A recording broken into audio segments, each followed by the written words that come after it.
So, part 2.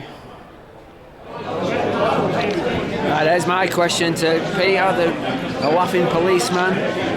Peter Quinn. Let's see if they read it out. Let's see what happens on the questions bit. I hope he don't read my question out now. I feel such an idiot.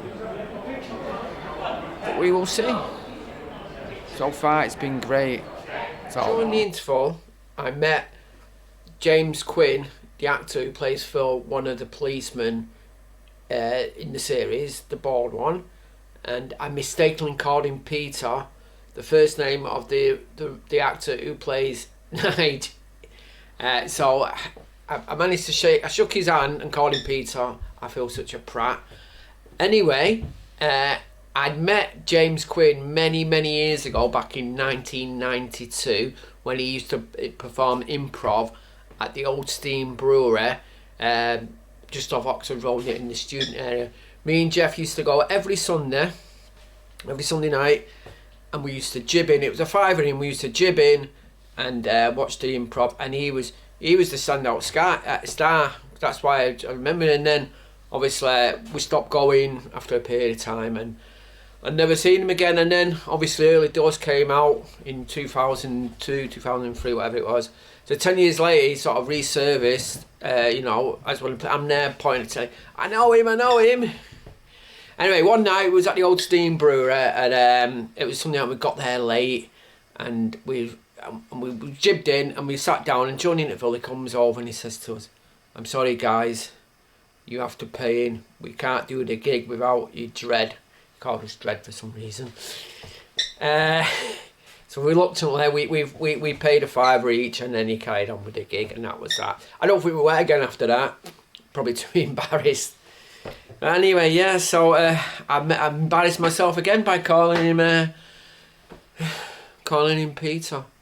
So that's just a bit of a postscript of what happened.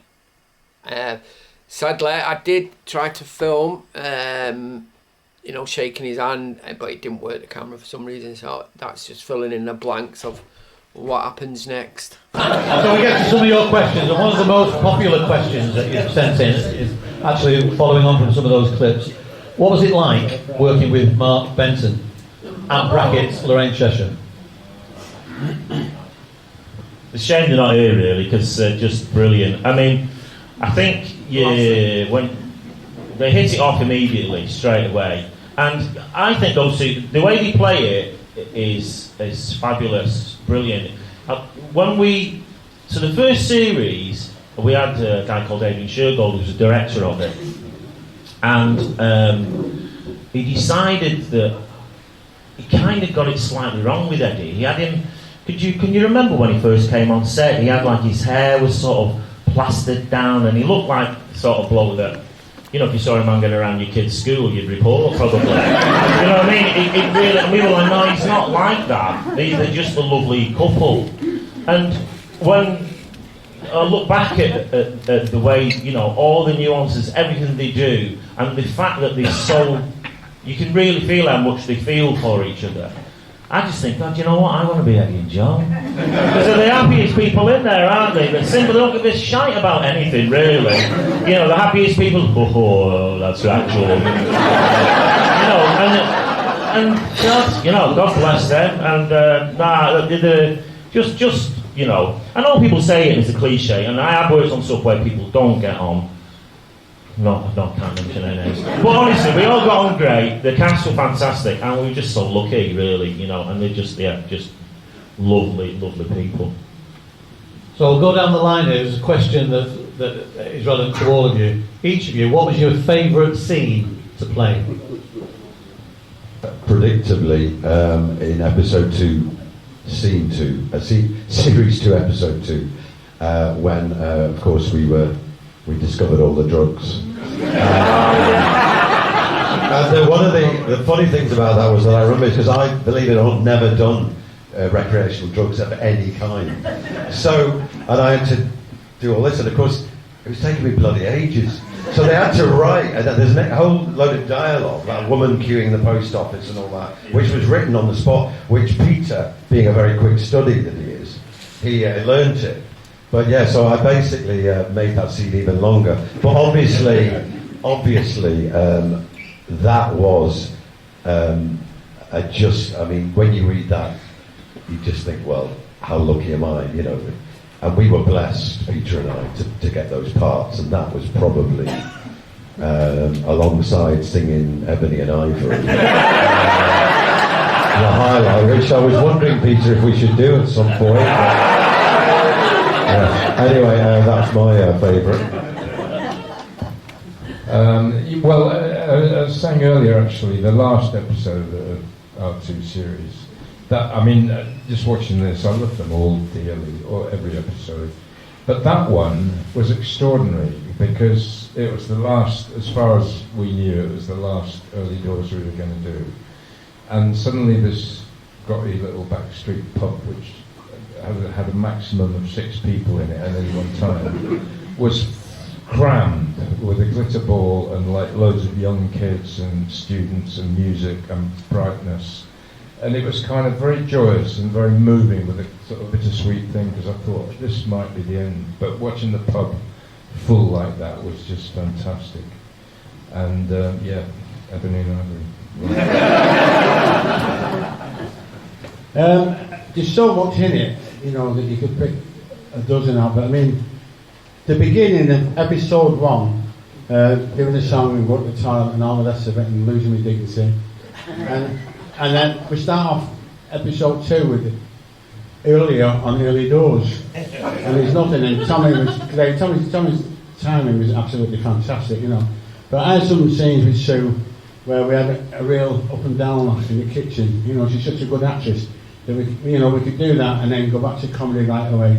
The beauty of Early Doors for me was the bravery of the pauses in it. You know, you get so much drama and it's bang, bang, bang, bang, bang like that. I work with some people, directors that have been editors, and they go, bump, I know what's needed, bump, bump, bump, bump, bump. But sometimes, if you let the camera just linger for a while, you get a magic moment. It can be like a word, or it can just be a look, you know. And the lads, fair play to the lads, they did that, you know, they never said, come on, come on. And even to, you know, Lucy and John or whatever, the producers, they then say, come on, come on, come on.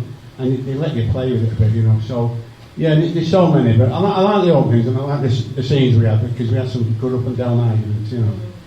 Which was the writing, great writing. Right, there's 3. I'll be quick. The pub quiz. No, sorry, not the pub quiz. With the football card, when you gave the money to Eddie. What you didn't see was that, again, I was surprised once when Craig said about stuff having to be cut and having to, you know, you've got to pick and choose, like we nearly didn't have circuses. But the scene where Ken gives the money to Eddie, what we filmed was that Eddie goes to every single table in the pub and gave this heartfelt thank you. And I can't tell you, I mean, I was in tears watching him go to each. We were all there. It was so hard. The performance that Mark gave was just amazing. But we didn't have the time. And I remember when Craig said, we must have been maybe having a drink after work, and he said, oh, we can't get all that in. And I was like, you can't not have that in it. He said, I know. He said, it's absolute gold. He said, but what you have to remember is, we have the credits at the start, the credits at the end. You had something like, what, 23 minutes, 24 minutes? It's longer than that, but yeah, it was like So we didn't get that. It was still fabulous, but just so you know, there was all these fabulous scenes that were worked and we get these little moments, but we couldn't have those in. And then the other one was when we had the massive row in the kitchen, and she's going to leave. And then the other one, which was utter gold, was when Tanya was so upset and runs into the toilet crying. And she's breaking her heart. He don't care about me, he don't care about me. He does. And then Joan appears from the cubicle to say, oh, you're all right. I was just making some room.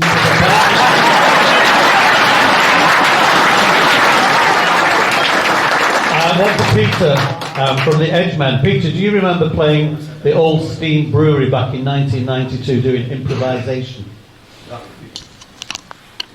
Is that you? Obviously not.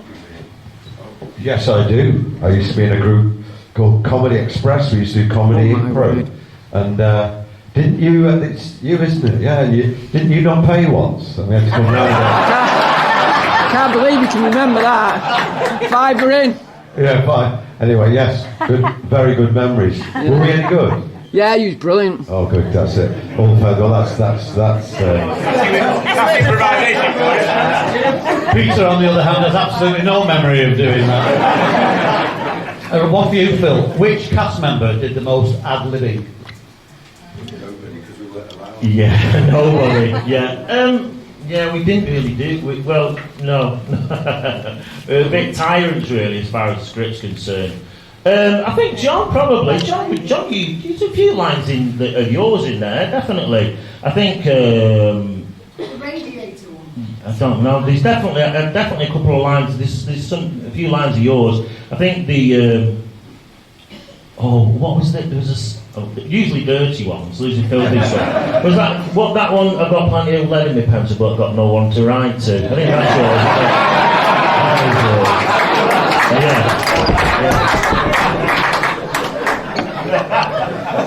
Yeah, that was. I slept out. So the other one was what Amy said before on Jimmy when Tommy says, "I'm not so good," and I said, "Okay, I'll write for an ambulance." And they let me get that in, but it was quite tight on it. I think they must have had a stomach pub with Ricky Thompson and the Royal Family. So I think they put a thing on it. Yeah, but I managed to get 2 or 3, and that was it. Yeah.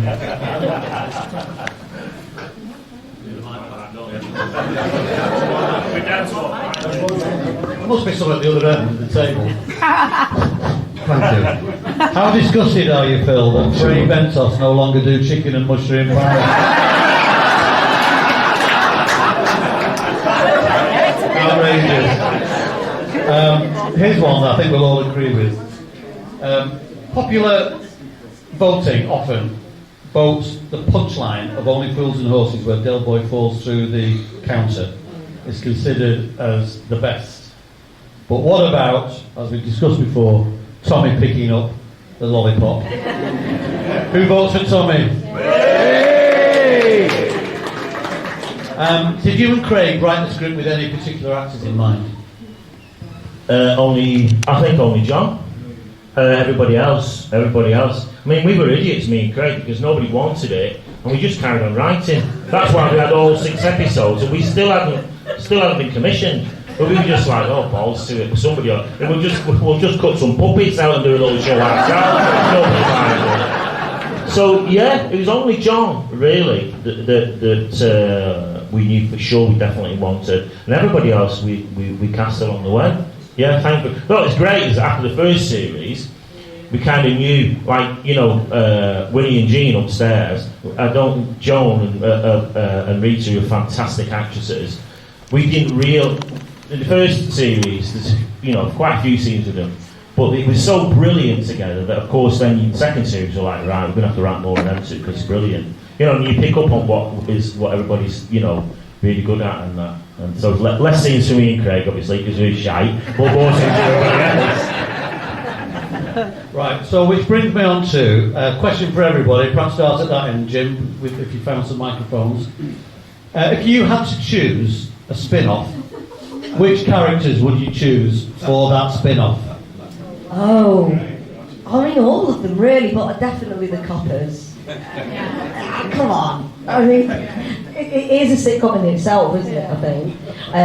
I'm getting scared now, so I'm going to pass it on to Sue. I think I'd like to see Joan and Eddie at home. I'd love to see Joan and Eddie at home, and then obviously I'd want to see what happens with Ken and Tanya. Yeah, definitely. Yeah, I've got to say the coppers. Everybody comes up to me, oh, them coppers, so it's going to be without a doubt. And I could see it happening. Phil? First episode of Nigel Plus. Yeah, gosh. Oh, spin-off. I can't think of anybody. Just spin-off into series 3. That's all right. Just the coppers.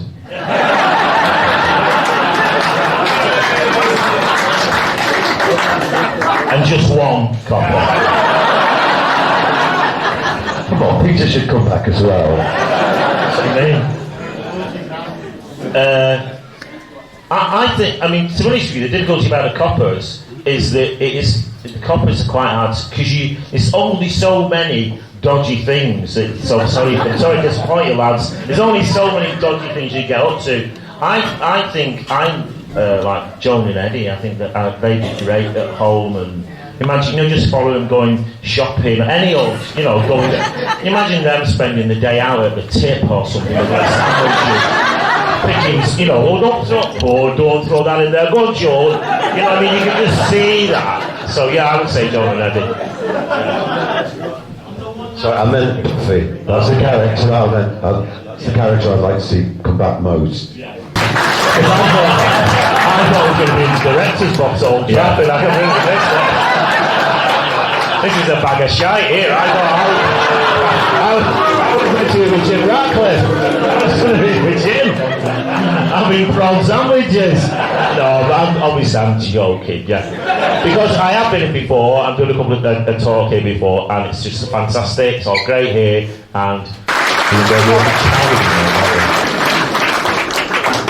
I did it because James has got these pictures of me.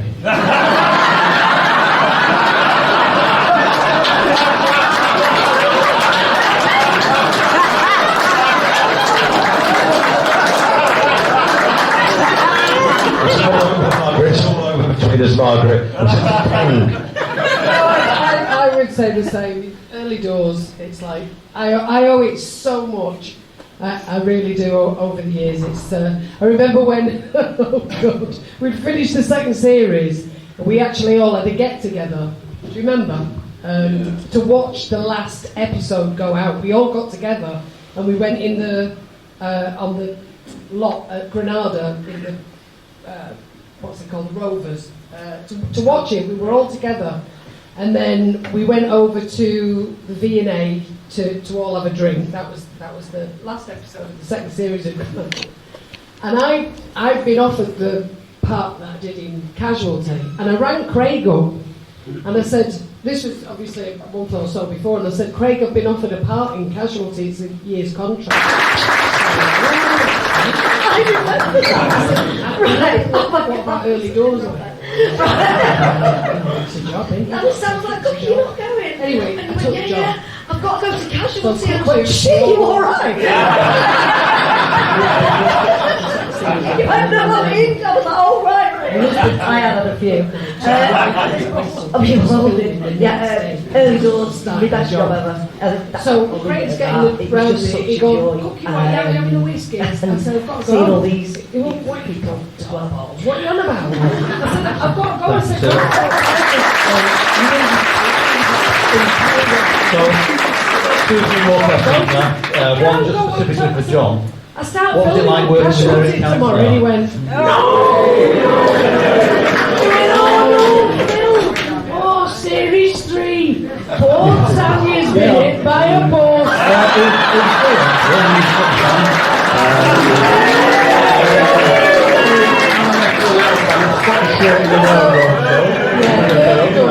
But anyway, today I was saying to some of the lads before, I can't understand brilliant.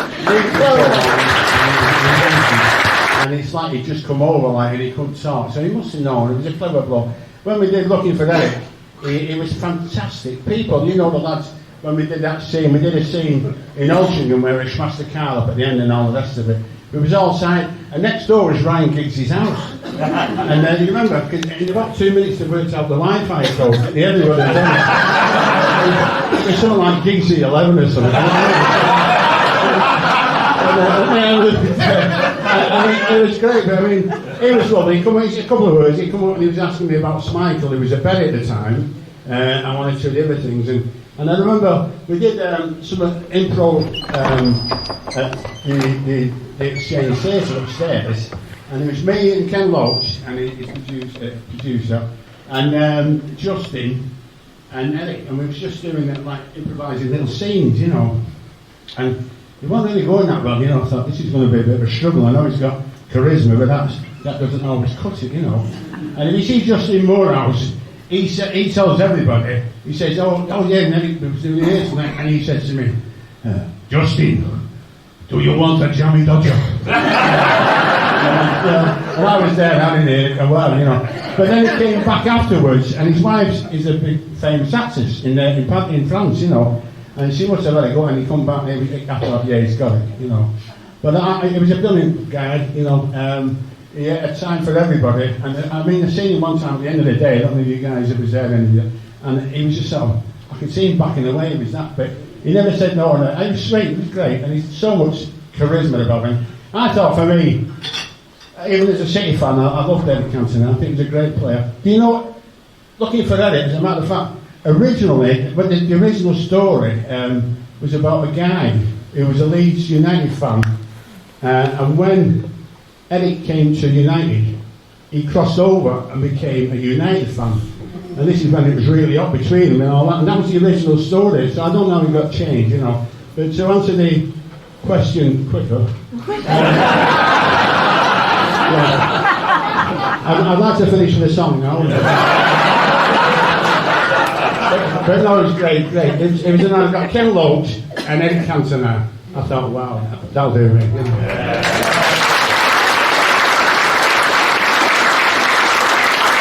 And penultimate question: does anybody know the name of the dog that found the World Cup?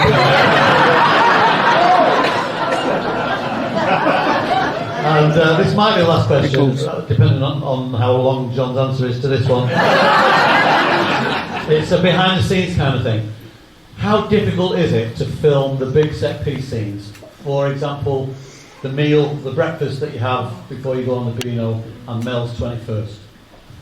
The breakfast, that episode actually is my probably favourite episode, because it was just like being in the pub with your mates for like, you know, a week, you know what I mean? Oh, the only problem was we were eating breakfast for 3 days. We had cooked breakfast, because it's like 3 days of filming. I didn't want to see another piece of pissing bacon or something.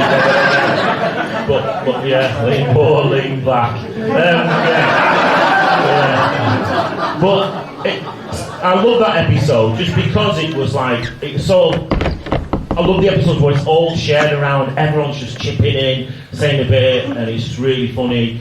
But the difficulty, the outtakes, generally most of them are that scene, because it's just so hard to keep it together. There's a dodgy line or says something, somebody else is mainly Cashy usually laughing his bloody head off.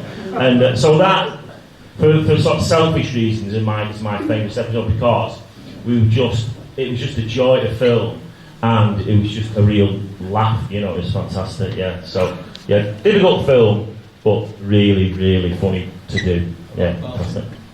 Oh, Mel's, yeah, I mean, to be honest with you, Mel's 21st, I think we were still filming it at about midnight. We had to fit everything into the last day, and to be honest, that episode, even when we'd edited it down, was like 45 minutes long. There's stuff in that we just had to cut out. But because it was just used to be us, it's kind of easy enough to film. But when you've got a load of people there and you're having to position them and all that, it was quite, you know, for us. I mean, you know, if you're doing Gandhi and that, you know, you'd be fine. Like, yeah, that's all right. Yeah. Gandhi's dead. Everyone looks sad. Okay, but for us, you know, we had like 20 people there. Shit, it's like an epic, innit? It's like Ben Hur. But yeah, Did you just give away the ending of Gandhi? Well, that's why they didn't do Gandhi too, isn't it?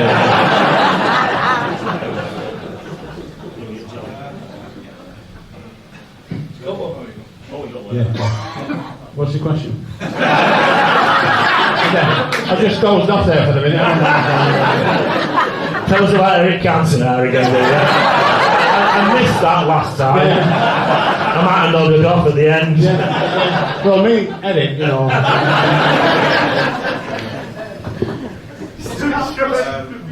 Was Carolina Hearn ever considered for a role?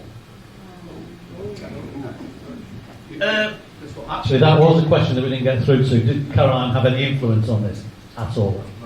Yes and no. So she wasn't. when we couldn't get it made, we came up with this great plan. So we'd written all 6 episodes, and Caroline had come back from Australia. She loved it, read the script, and we were saying, look, we're struggling to get it made. So she agreed to say that she was going to be in it. She never was, but she told the BBC, because we knew the BBC, like, you know, jump up and down like they got a carrot up their ass as soon as we knew that, like, Caroline was going to be in it. So Caroline said, yeah, I'm going to be in it, and then in the end they pulled it anyway. So originally we were going to be making it, and then it got shelved, and then and then they sort of revisited it about 2 or 3 months later. So that's the truth of it. What role would she have played, do you think? Well, she said that she was going to play, because the BBC was saying, well, why isn't there a landlady in it? And we were like, yeah, because the story, the central theme of the arc is about this guy who's got this adopted girl and he's looking for a father, and they were like, yeah, but why can't we have a landlady? And because we've got this relationship here. No, you've all been to university, haven't you? I haven't. I used to be an engineer, but I get it. So it was kind of a bit like that, really. So yeah, but Caroline, bless her, said, well, I'll tell him I'm going to be in it, and they'll probably commission it then. Which, you know, yeah, but yeah. So that's the answer. Yeah. And on a slightly more mundane topic, was it real beer? It was real Guinness. Was it? Yeah. Real Guinness, not real beer until Friday afternoon. And then the props lad, he used to, what was his name? Was it Colin? Colin, yeah. Colin on as a treat on a Friday afternoon, I'd get like real beer, or we get real beer, but Craig always got proper Guinness, because apparently, thing is, right, you can't do like proper Guinness. It has to be like, you can't fake Guinness. So that's why I did like that. Like, yeah. Well, a load of bullshit, that was it, yeah. And I suppose this will be the final question to Phil and Nige. Is it all right if we have a lock-in?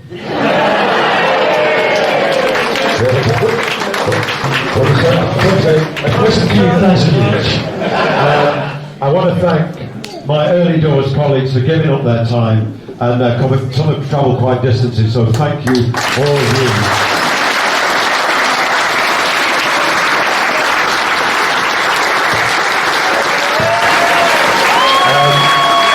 In a moment, I'm going to ask John to finish us with a little toast with certain words, but there's one little clip that I rather indulgently couldn't resist putting in, involving myself and my fellow colleagues. It's very brief, it won't take long, but here it is.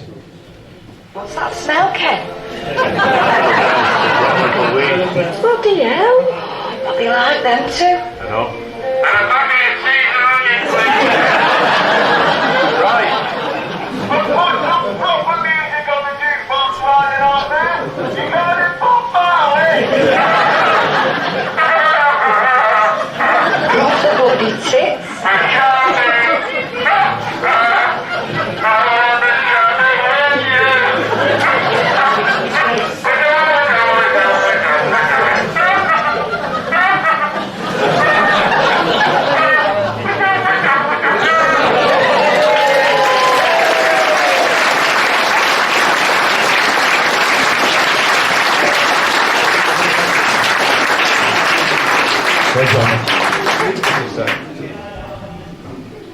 Ladies and gentlemen, thank you so much for your warm welcome and reception. It's much appreciated, and for your support over the years. And if you're ever going past the grapes, please come in. To the regiment!